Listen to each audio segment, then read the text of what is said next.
10, 9, 8, 7, 6, 5, 4, 3, 2, 1, 0। खुशी मैंने जहर को पी लिया था। आज रात मैं काल कोठरी में बंद हूँ, जेल में बंद हूँ। याद रखो, सत्य को नहीं मार सकते जिसको तुम मारना चाहते हैं।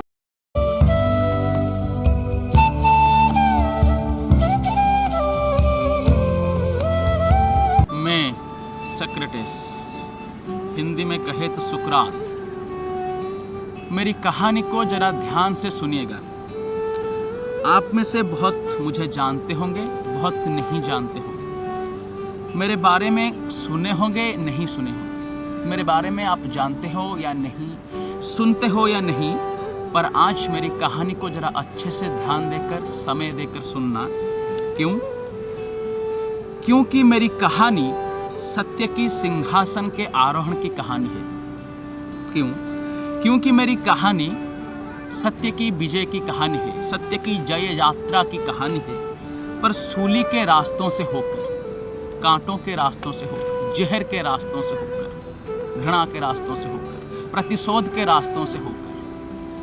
मेरा जन्म आज से हजारों साल पहले ईसा पूर्व ग्रीस में, एंशिएंट ग्रीस में हुआ था, ग्रीक में हुआ था। बचपन से ही मैं सत्य का खोजी था।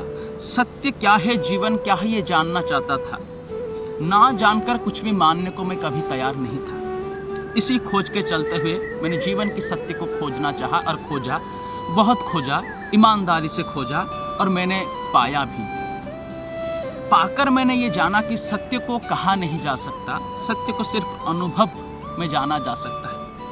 इसीलिए मैंने अनुभव देना चाहा। मैंने समाज में ये कहा कि सत्य को मानने की जरूरत नहीं है, सत्य को तुम जानो। मैंने ये कहा कि ईश्वर कोई व्यक्ति नहीं है जिसको लेकर तुम धंधा करो। मैंने ये कहा कि ईश्वर कोई मानने की चीज नहीं है, ईश्वर जानने की चीज है, अनुभव करने की चीज है। लीन होकर उसे अनुभव किया जा सकता है ध्यान में। ईश्वर एक परम चेतना है, ईश्वर हमारे में है, हम ही है। ये कॉन्शियसनेस है, जो चेतना है, हम ही ईश्वर है। कोई व्यक्ति नहीं है जिसके नाम पर तुम धंधा चलाओ। ईश्वर का अवतार नहीं होता, अवतरण होता है। व्यक्ति में ईश्वर उतरता है, ये सच है, पर ईश्वर कोई व्यक्ति नहीं है। चाहे राम हो, चाहे कृष्ण हो, जो भी हो, चाहे बड़े बड़े लोग हों, सभी ये कहते हैं, सभी ये जानते हैं कि ईश्वर के नाम पे धंधा नहीं।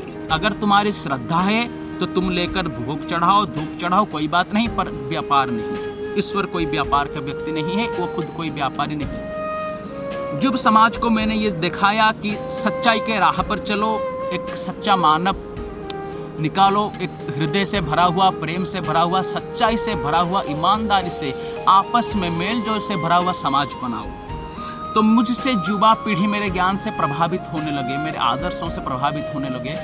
तब धर्म के नाम पर व्यापार करने वाले, धंधा करने वाले जो आदमी थे, उनकी व्यापार बंद होने लगा। तो मुझे उन्होंने धमकी दी कि तुम्हें मार दिया जाएगा, पर मुझे ना मृत्यु का कोई भय था, ना किसी और चीज का। मैं तो सत्य को जिंदा रखना चाहता था, ना कि शरीर को। ये तय किया गया सभी लोगों के पंचायत बिठाकर कि मुझे जहर का प्याला दियाकर मारा जाएगा, झूठे आरोप लगाकर मुझ पर कि मैं ईश्वर को मानता नहीं, नास्तिक हूं, लोगों को भटकाता हूं। मैं ईश्वर को मानता नहीं हूं, ऐसा नहीं है। मैं ईश्वर के नाम पर धंधा को नहीं मानता, इसीलिए मुझे फंसाया गया। और ये फैसला भी किया गया सहमत से, बहुमत से, उस पंचायत में, संसद में, कि मुझे जहर का प्याला दियाकर मार दिया जाएगा। और अगले दिन मुझे जहर का प्याला दिया जाएगा। आज रात मैं काल कोठरी में बंद हूँ, जेल में बंद हूँ। कल सुबह मुझे जहर दिया जाएगा सभी लोगों के सामने। सच्चाई का ये मोल था मेरे लिए। तभी उस रात मेरे जो शिष्य था प्लाटो, जिसका नाम आपने सुना होगा, वो अपने और शिष्यों के साथ, मेरे शिष्यों के साथ, कुछ शिष्यों के साथ जेल में आया, काल कोठरी में आया। मुझे उसने कहा कि मैंने जेल की रास्ता खुलवा दी है, बातें कर कर बॉर्डर की रास्ता भी खुलवा दी है, सीधे यहाँ से विदेश चले जाएंगे। आपको ये समाज डिजर्व नहीं करता, आप इस समाज के योग्य नहीं है, इस समाज आपके लिए ठीक नहीं है, सही नहीं है, चले जाते हैं, भाग जाते हैं, कोई कुछ नहीं कर पाएगा। सब मैंने बातचीत कर खुला कर दी। तब मैंने उसे कुछ ऐसा कहा था कि मैं अगर आज भाग जाता हूं तो ये शरीर तो जिंदा रहेगा, पर वो जिंदा नहीं रहेगा जिसे वो मारना चाहते हैं और मैं बचाना चाहता हूं। वो है सत्य, वो है मेरे विचार। अगर मैं भाग जाता हूं तो ये शरीर बचेगा, पर वो विचार मर जाएंगे, सत्य मर जाएगा।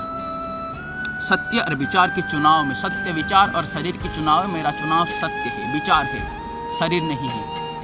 मैं नहीं जा सकता, क्योंकि अगर पलायन करूं, भाग जाऊं, तो भागने वाले की बातों में कोई औकात नहीं होती।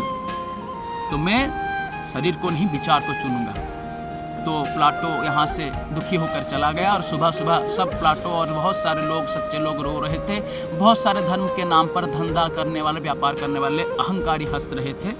उस समय मेरे हाथ में जहर का प्याला दिया गया, बड़ी खतरनाक जहर की प्याला दिया गया, और ये कहा गया कि तुम इसे पीकर अब मरना पड़ेगा। इससे पहले तुम ये बताओ, तुम जिस सत्य के बारे में बात करते हो, तुम जिस विचार के बारे में बात करते हो, तुम जिस चीज के बारे में बात करते हो, जिस चेतना के बारे में, क्या वो सच में है या नहीं। तो मैंने कुछ इस तरह से संदेश दिया था समाज को, इस तरह से कहा था कि अगर सत्य नहीं है तो मेरे जन्म से पहले भी मैं कुछ नहीं था, अस्तित्व कुछ नहीं था, कोई कठिनाई भी नहीं थी, आराम था। अब उसके बाद, मरने के बाद भी नहीं हो जाऊंगा, कोई कठिनाई नहीं। तो डरने की बात क्या। अगर सत्य था तो मेरे जन्म के पहले भी था, अब भी है, और आगे मेरे मरने के बाद भी रहेगा। दोनों ही राहों पर डरने की तो कोई बात ही नहीं है। तुम मुझे मार सकते हो, सुकरात को मार सकते हो, सुकरात जैसे बहुत लोगों को मार सकते हो, पर याद रखो सत्य को नहीं मार सकते जिसको तुम मारना चाहते हैं। विचार को कभी नहीं मार सकते। मुझे मारकर, इस शरीर को मारकर तुम मेरे विचार को, मेरे सत्य को और प्रसार कर रहे हो और जिंदा कर रहे हो। मैं तो मर रहा हूं, पर याद रखो मैं नहीं मर रहा हूं, तुम ही मर रहे हो। ये कहकर खुशी खुशी मैंने जहर को पी लिया था।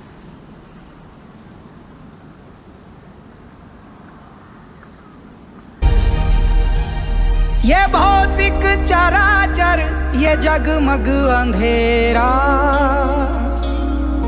ये उसका, ये इसका, ये तेरा, ये मेरा, ये आना, ये जाना, लगाना है फेरा, ये नश्वर जगत थोड़े दिन का है डेरा।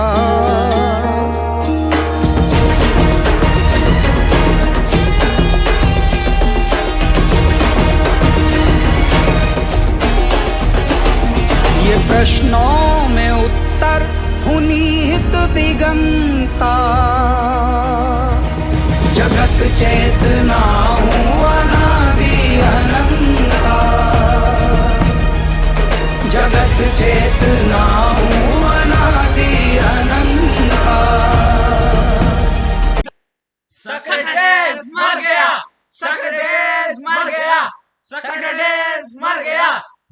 आपने अंत में जो नारे सुने, सोक्रेटिस मर गया, सुकरात मर गया, सोक्रेटिस मर गया, मैं ये कहना चाहूँगा कि सोक्रेटिस ना मरा था, ना मर रहा है, ना मरेगा। सोक्रेटिस जैसे कहा था उसने, उसका शरीर ही मरा है। उसके विचार, सत्य उस समय भी जितने ताजे थे, आज भी हैं, आगे भी रहेंगे। और सोक्रेटिस जैसे लोगों के विचार को, उस सत्य को आगे ले जाना हम सब का काम है, और हम आगे लेंगे ही।